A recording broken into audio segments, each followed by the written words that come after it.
Next వచ్చేసి basic mechanical ఇంజనీరింగ్లో unit 3 చూద్దాం చూడండి. యూనిట్ 3 చూసుకుంటే యూనిట్ 3లో ఫస్ట్ క్వశ్చన్ వచ్చేసి దాంతో చూసుకుందాం. How do you classify the power plants? అంటే పవర్ ప్లాంట్స్ అంటే ఏంటి, పవర్ ప్లాంట్స్ ఎన్ని ఉన్నాయో క్లాసిఫై చేయమన్నాడు. పవర్ ప్లాంట్ అంటే ఏంది, కరెంటుని ప్రొడ్యూస్ చేసేదాన్నే పవర్ ప్లాంట్ అంటాం. ఇప్పుడు చూసుకుంటే డిఫరెంట్ ఫార్మ్స్ ఆఫ్ నుంచి కరెంట్ అనేది ప్రొడ్యూస్ చేస్తే దాన్నే పవర్ ప్లాంట్ అంటాము. The power plants are classified based on the primary energy source used those are. ఇక్కడ చూసుకుంటే ఒక ఎనర్జీ సోర్స్ని ఉపయోగించి పవర్ అనేది జనరేట్ చేస్తే దాన్ని పవర్ ప్లాంట్ అంటాము. ఇప్పుడు ఆ పవర్ ప్లాంట్స్లో టైప్స్ చూసుకుంటే మనము steam power plant, next diesel నుంచి పవర్ ప్లాంట్, ఇక్కడ స్టీమ్ నుంచి power plant. Next hydro power plant అంటే వాటర్ నుంచి పవర్ ప్లాంట్, అంటే వాటర్ నుంచి కరెంట్ అనేది ఉత్పత్తి చేస్తాం. Next nuclear power plant, nuclear reactor నుంచి పవర్ అనేది జనరేట్ చేస్తాం. These are the classifications of power plants.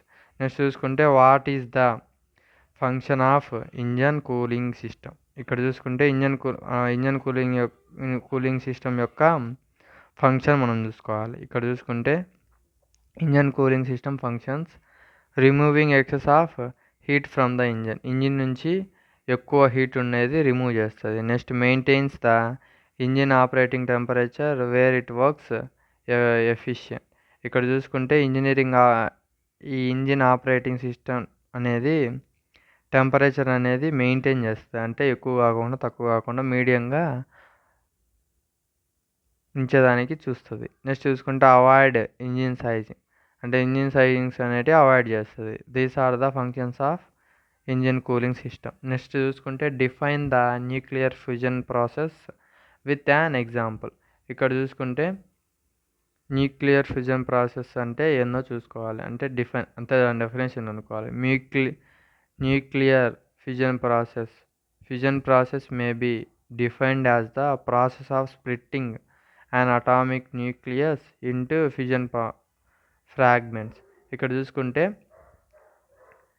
ఈ న్యూక్లియర్ అటామిక్ అనేది స్ప్లిట్ అంటే ఇది న్యూక్లియర్ అటామిక్ అంటే ఇలా ఇలా ఇలా ఇలా అంతా స్ప్లిట్ కావడం. ఇది అనేది 10 మార్క్స్ క్వశ్చన్ ఉంది, అక్కడ చెప్పినప్పుడు మీకు క్లియర్గా అర్థమవుతుంది. విత్ ఆ డయాగ్రామ్తో పాటు ఎక్స్ప్లెయిన్ చేస్తా. నెక్స్ట్ ఇక్కడ చూడండి, ఆ అటామిక్ న్యూక్లియస్ అనేది స్ప్లిట్ అయిన అటామిక్ న్యూక్లియస్ అనేది ఫ్యూజన్ ఫర్మాంగరేట్స్గా మారితే దాన్నే న్యూక్లియర్ ఫ్యూజన్ ప్రాసెస్ అంటాము. ఇక్కడ చూడండి, the fusion fragments are generally in the form of smaller atomic nuclei and neutrons.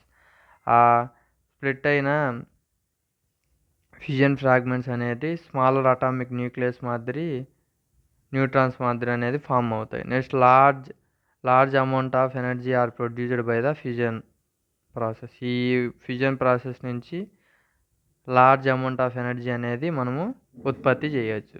Next చూసుకుంటే the question, list out the basic components of రోబోట్లో ఉన్న బేసిక్ కాంపోనెంట్స్. ఇప్పుడు మన బాడీలో ఉన్న బేసిక్ కాంపోనెంట్స్ హ్యాండ్స్ అలా ఉన్నాయి కదా, అలానే రోబోట్స్లో కూడా బేసిక్ కాంపోనెంట్స్ ఉంటాయి. ఫస్ట్ వన్ వచ్చేసి ఎండ్ ఎఫెక్టర్, సెకండ్ వన్ వచ్చేసి robot joints, next manipulator, kinematics, wrist, arm and body. These are the components of robot. ఈ కాంపోనెంట్స్ ఒక్కొక్కటి, అంటే ఎండ్ ఎఫెక్టర్ అంటే ఫర్ ఎగ్జాంపుల్ ఎండ్ ఎఫెక్టర్ దేనికి యూజ్ అయ్యిద్ది, end effector అనేది రోబోట్కి హ్యాండ్కి అనేది ఉంటుంది ఆ డివైజ్ అనేది ఎన్విరాన్మెంట్లో ఇంటరాక్ట్ అవుతుంది. అలా ఈ ప్రతి దానికి ఎక్స్ప్లెనేషన్ అనేది 10 మార్క్స్ క్వశ్చన్ ఉంది. ఇది కూడా ఆ వీడియో చూస్తే మీకు ఇది క్లియర్గా అర్థమవుతుంది. ఇప్పుడు ఓన్లీ 2 మార్క్సే కాబట్టి మనము కాంపోనెంట్స్ ఆఫ్ రోబోట్ అంటే ఇవన్నీ రాయాలి: end effector, robot joint, manipulator, kinematic, wrist, arm and body అనేవి రాయాలి. నెక్స్ట్ చూసుకుంటే mention the merits of gear drive over other drives. ఇక్కడ గేర్ డ్రైవ్ యొక్క మెరిట్స్ దేంతో పోల్చుకున్నప్పుడు, వేరే డ్రైవ్స్తో పోల్చుకున్నప్పుడు గేర్ డ్రైవ్ యొక్క మెరిట్స్ అనేది చూద్దాం. The following are the merits of gear drive: more suitable for power transmission in short డిస్టెన్స్లో పవర్ ట్రాన్స్మిషన్ అనేది చాలా వేగంగా జరుగుతుంది. దానికి ఈ గేర్ డ్రైవ్ అనేది ఉపయోగపడుతుంది. Next, transmits with high velocity ratio. ఇక్కడ వెలాసిటీ మీన్స్ అంటే స్పీడ్, అంటే ఎక్కువ స్పీడ్కి కూడా ఇది ఉపయోగపడుతుంది. No split during power generation జరిగేటప్పుడు ఆ పవర్ అనేది స్ప్లిట్ కాదు. నెక్స్ట్ చూసుకుంటే అదొక మెరిట్. ఇప్పుడు పవర్ స్ప్లిట్ కాకోకుంటే పవర్ అనేది మనం ఎంత ఇస్తున్నామో అంతా మనకే వచ్చేస్తుంది కదా, అది ఒక మెరిట్. రిక్వైర్స్ లెస్ స్పేస్ అనేది లెస్లో ఉంటుంది. Next, most suitable for complicated design. ఇక్కడ కాంప్లికేటెడ్ డిజైన్ చేసేదానికి ఇది సూటబుల్గా ఉంటుంది. These are the merits of gear drive. Thank you. Please like and subscribe my channel. Thank you.